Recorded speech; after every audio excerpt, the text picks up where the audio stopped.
Hi there, my name is Paulo Cado. I hope you enjoyed my last video. Today I will show you some floor exercises that will release the tension in your spine. I used to be a professional ballet dancer. For the past 15 years I've worked as a movement therapist specialized in Pilates and spirodynamic. These 5 simple exercises are the ones that I found to be very effective. So please follow me. You don't need a mat for this. You can lie on your back, on the carpet, on your towel, whichever way works for you. Feet are hip width distance apart. I'm opening my arms out to the side in a crucifix position, and take a moment to feel the relaxation of your whole body falling onto your mats. If you feel that your chin lifts here up, you may need a pillow underneath your head, but if you manage to maintain that good length through back of the neck and lower back, we will start with a hip roll. I show you the simpler variation where the feet are down onto the ground and where I simply roll the pelvis from side to side, releasing the tension in my lower back. Now if you can, pick up the legs towards you, and the thighs are dropped closest to your chest, the heels are dropped towards your bottom. We do the same thing, rolling the pelvis to one side, then coming back to the center, over to the other side. So the idea here is to maintain the back of the shoulders grounded, especially the opposite shoulder as you roll to the other side. And if you feel that it's a bit easier, you can bring the palms facing down towards the ground and hold a bit so that you can go a tiny bit further and get a slightly stronger stretch into your lower spine. But it will move into your mid-spine, upper spine as well. Do this a couple times more, just rolling and releasing, always checking that you're not lifting the chin, so length through the back of the neck, but also the length into lower spine. So with the legs dropped towards you, your lower back should be flatter onto the ground.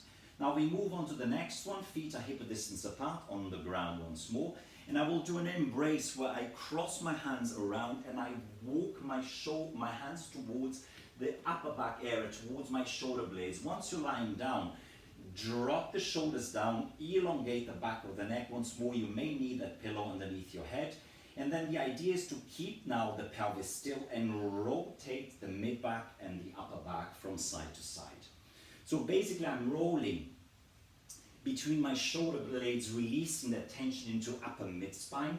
The movement comes more from the trunk, so the head follows but doesn't initiate. So therefore, I'm using that pull with my hands across my body to rotate from side to side. Do a couple times more, and then we cross the arms the other way around. We have different flexibilities on the shoulders. So once more, lengthen the back of the neck. Check your lower back is lengthened as well. Pelvis stays still.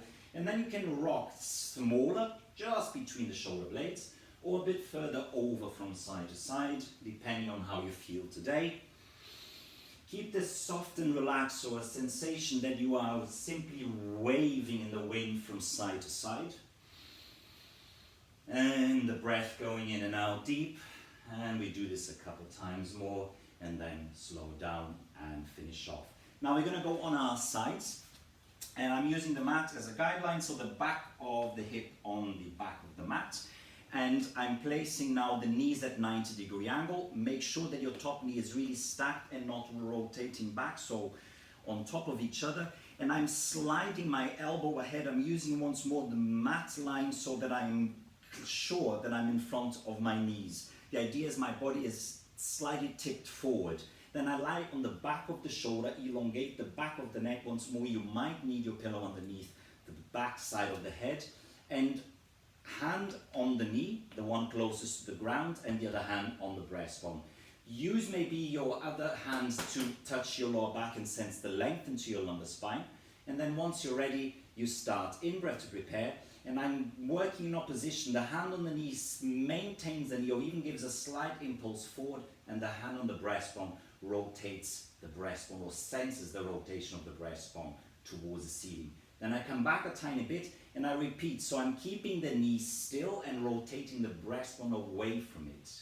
And coming back. And I always like that opposition where I give an impulse forward with that top knee, and then I feel that I'm moving my spine around so that the breastbone is facing up into the ceiling. Careful that you don't look behind, otherwise you put too much stress into the neck.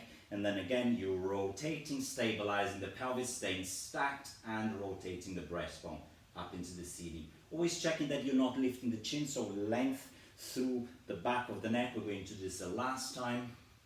Enjoy that maximum rotation, and also sense that you're long on the side that you're lying on. Careful that you're not lifting and arching your side away from the mat. Come back, and we're going to do the same thing on the other side. So I'm spinning around, hip on the back end of the mat, knees at 90-degree angle. I bring the elbow ahead on the edge of the mat, and then I already rotate and line the back of the shoulder. Shoulder is dropped down, so careful it's not too high to your ear. And then I'm lengthening the back of the neck, dropping the chin. I can sense the lower back from behind touching, it's lengthened. And then I have the hand on the knee, the hand on the breastbone. Once more, I prepare on an in-breath. And as I breathe out, rotate. Always find that length through your spine as you're rotating. It will ease the movement. And you come back. Check that you give that impulse. Opposition, knee is going forward, breastbone is going back. And you can come back again, or you can simply hold the knee still, don't let it move, and feel that you manage to rotate the breastbone up into the ceiling. The back of the neck is long. And coming back. Once more, check that you're not lifting the side of the rib away from the ground. And nice rotation around. And coming back. Great, from here we're going to go into a 4-point kneeling position. So I'd like your knees underneath your pelvis and your shoulders above your hands. So from that position, check that you're not either too arched with the back or too rounded. Sense the length through your spine by gently rolling the pelvis and the head towards each other until you feel that long line through the back. We're going from here to rotate the spine from side to side, but the body will tip perfectly forward. So careful that you still stay centered on the mat. I'm using my right hand towards the camera and rotating under, around, bending the elbow so I can maybe touch the side of that shoulder, and I lightly touch the side of the head. Careful with the chin lifting once more, so back of the neck long. And then you come back, do the same thing on the other side. So my spine stays lengthened. I tip the body forward so the crown of my head goes forward, the tail stays back and up, and I rotate around. In this case, I'm bending my right elbow and rotating towards the right side. Shoulder side touches, but the head lightly touches, so I don't put pressure, weight on the head. Come back and repeat. So I'm lengthening the spine and it rotating around. If you manage, you will just stay here. If you manage to go further, the side of the shoulder will touch, the length of the back of the neck, a light touch of the side of the head, and I come back. And the last time, rotate.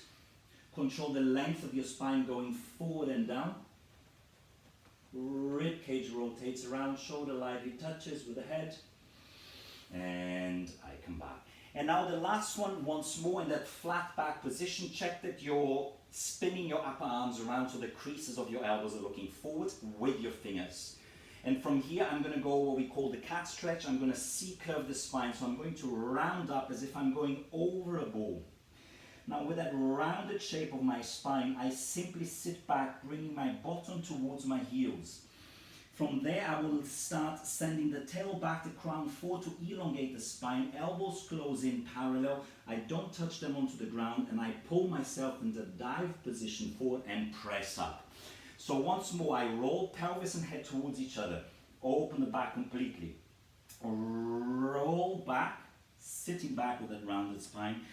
Now you pull yourself forward. I really drag the mat underneath me, and as I'm starting to go forward, lengthen the back of the neck and press up. So once more, C-curving the spine, rounding into that cat stretch. Then I keep that rounded shape as I sit back.